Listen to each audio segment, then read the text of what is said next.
Hi, this is Rob Sheen from the Source Conference, and I'm here today with Aaron Katz, who is going to be speaking at the Source Boston event on May 9th and 10th.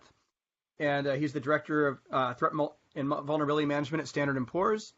And his title of his talk is Defense Can Be Sexy Too.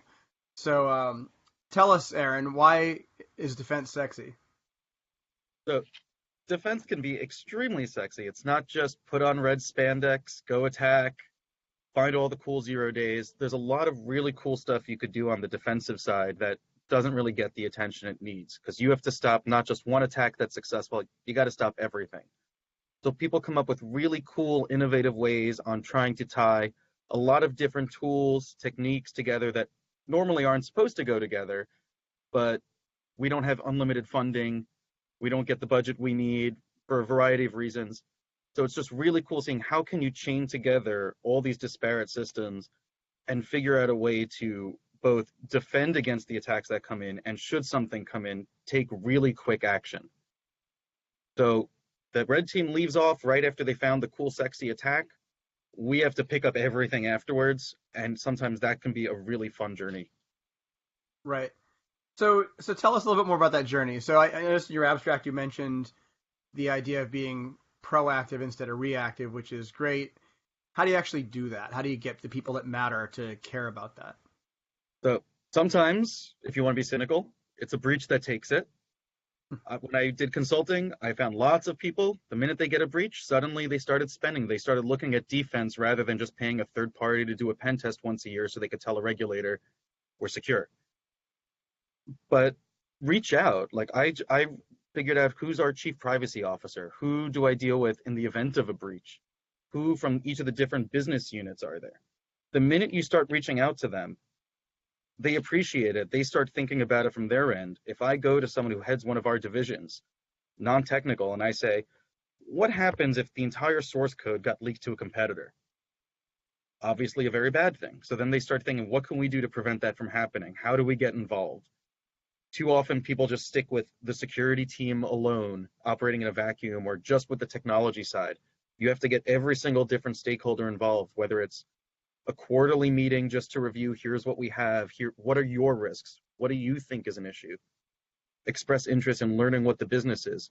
When I sat down with a sales rep, I learned more about how they sell an application to a customer than I did by sitting down with the dev team. And then I immediately figured out, how do I break it and how do I prevent someone like me from breaking it? Right.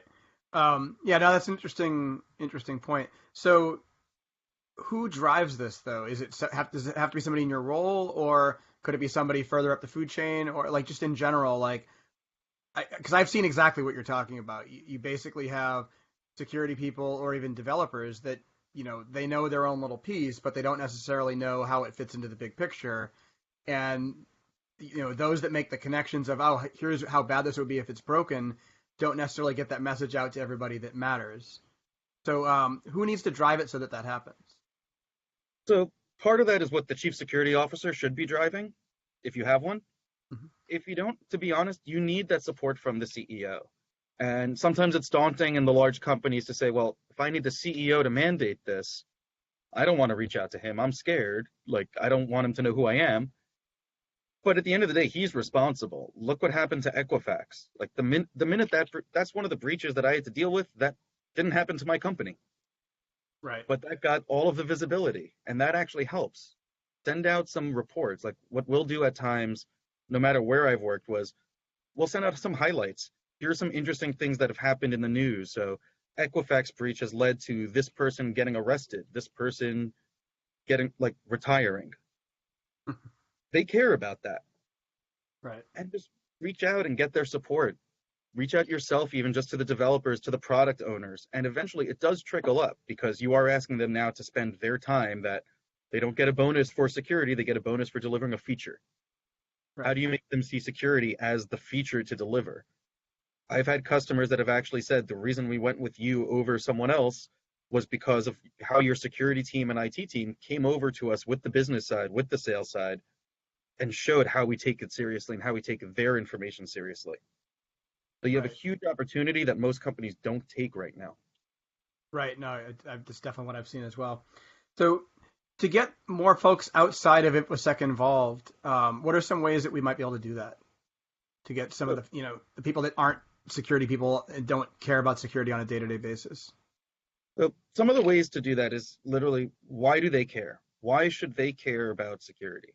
So you can't go and say, here's all the cool shiny tools we have, here's all the fun dashboards, all the radar screens. But you show, like, here's the issues that affect your environment, here's the threats that affect you. Here's what we're going to try to do to partner with you as an actual partnership to make sure it doesn't happen. We'll answer your questions, we'll take your feedback.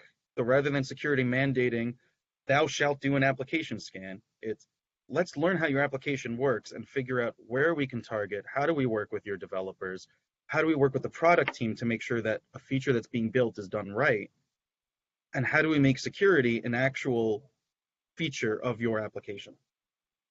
Right. Awesome.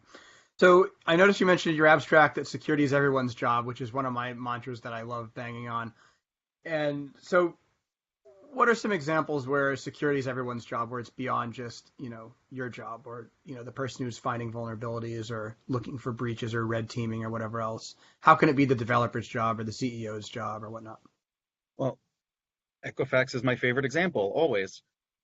You have the architect that could have looked and said, maybe we should have our database on a separate server than the web server so that there needs to be some type of defense in depth. A lot of times devs don't think about that. And it's not a knock on them. It's you got to get stuff out. You're working on that. Not everyone gets trained. So what we try to do, and everywhere I go, we try to do is make sure we get training for developers. We get training for the architects. We make sure that they're involved with the security system. If, as much as we can, we want to make it self-service. Let them feel they're involved, that they have a voice, and they take a lot more ownership, no matter whether they're on the business side or the technical side. So get them in a training to learn the security tools instead of hoarding all the access, saying, I'm only going to run these vulnerability scans myself. Give them that ability, audit what they do, help them out so that you free up your time to run more targeted tests that try to break their business logic and let them do some of the more automated, useful tests. Get them to conferences, send them to OWASP AppSec, send them to Black Hat or whatever, DEF CON. They need to be out there going. We're trying to make sure that some of our lawyers are going to these conferences so that they see what is the risk to them, what is the risk to the company with GDPR coming out. Mm-hmm. That's a huge buzzword now. And now everyone's looking, how do we secure all of this data? I've gotten more requests from lawyers in the last couple of months than I have in years. Right, right. Um, so what role does threat intelligence play in all of this? I know she mentioned that threat intelligence in your abstract. So threat intelligence is trying to be a little predictive of what's going to happen. So for example, depending on your industry, if you're in the energy industry, you see right now the US has accused certain countries of espionage and of trying to break in. You see these types of cases throughout the world.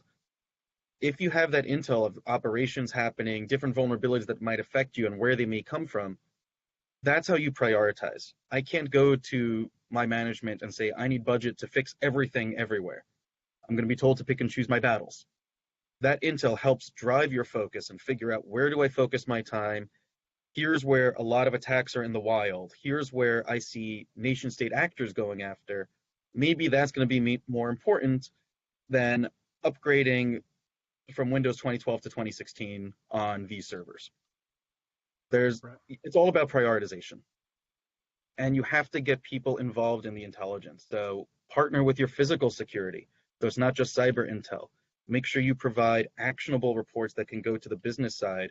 Here's what we're seeing. I know that you use this stack and there's a huge exploit that came out, and now people are trying to install cryptocurrency mining software if you use this component.